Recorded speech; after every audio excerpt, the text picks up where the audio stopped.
Madame, monsieur, bonjour, très heureux de vous retrouver pour ce 18e JT de l'essentiel de la semaine du 21 au 27 avril. À mes côtés, elle a les griffes et les crocs acérés, c'est la lionne du Weasel News, Francine Schmitz. Bonjour Fran. Merci mon cher Jackie Hudson. Votre œil est vif pour nous trouver toutes les news les plus importantes pour notre JT. Voici d'ailleurs la liste de ce que vous nous avez trouvé aujourd'hui. Nous commencerons avec ce qui a fait le plus grand bruit, le lockout de Ron, initiant un mouvement social d'une ampleur considérable.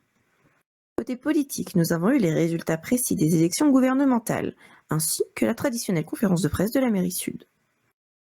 Pour les faits divers, une nouvelle guerre de gangs fait rage sur l'île et certains en profitent pour s'échapper de prison. Un nouveau sujet dans notre journal, point sur les disparitions, plusieurs personnes étant recherchées. Et pour finir, sur une touche plus glamour, nous parlerons shopping avec de nouveaux modèles chez les concessionnaires. Le JT se retrouve un peu chamboulé cette semaine. Les faits divers laissent leur place à un mouvement citoyen d'une grande ampleur. Ça ne vous aura pas échappé, tout le monde est impacté et concerné par la crise que nous vivons en ce moment. En 4 ans, c'est un lockout sans précédent auquel nous faisons face. Après avoir subi de nombreuses attaques envers leurs employés, l'entreprise Ron Petroleum décide de débuter un lockout pour protéger ses salariés et pour que le gouvernement trouve rapidement des solutions afin que les actions soient à la hauteur du problème. Cette semaine a été pleine de rebondissements. Entre demi-solution et inaction, Ron, mécontente, reconduit son mouvement social et invite toutes les entreprises qui la soutiennent à rejoindre le mouvement. À l'heure où ce JT est tourné, la tension reste à son comble. Nos canaux ont été submergés de communiqués de nombreuses entreprises, partis politiques et syndicats, assurant leur soutien et exprimant leur colère face à l'inaction et les mauvaises décisions du gouvernement. Après plusieurs réunions entre politiques, services publics et mairies, c'est ce dimanche 27 avril que le dernier communiqué de Ron Petroleum annoncera reprendre ses activités en affirmant que la sécurité de leurs employés reste leur priorité absolue et que toute nouvelle agression pourrait entraîner de nouvelles actions. Un véritable coup de théâtre pour une grosse partie de la population.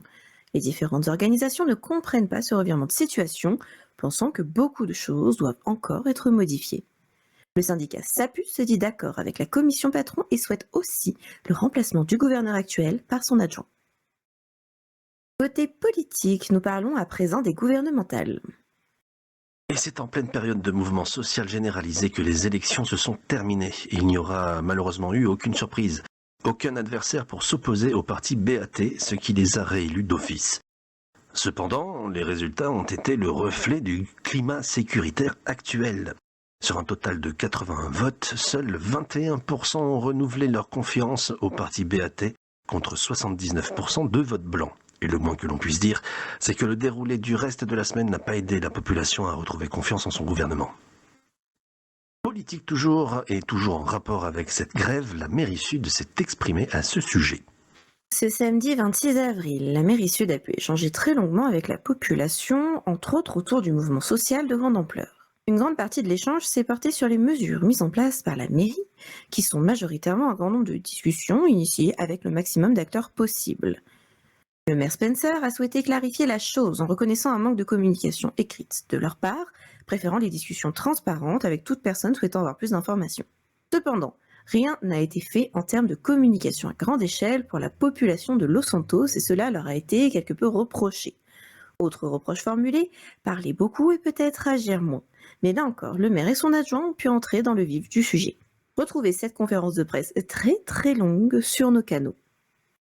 Abordons maintenant les faits divers avec ce qui semble être une nouvelle guerre de gangs.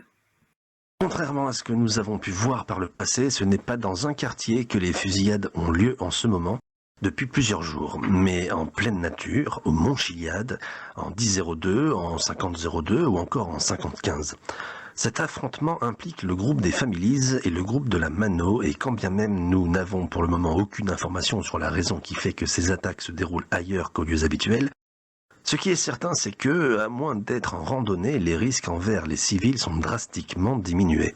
Malheureusement, malgré les efforts pour être en marge de la population, des incidents ont été à déplorer, des médecins se retrouvant par mégarde sur les lieux.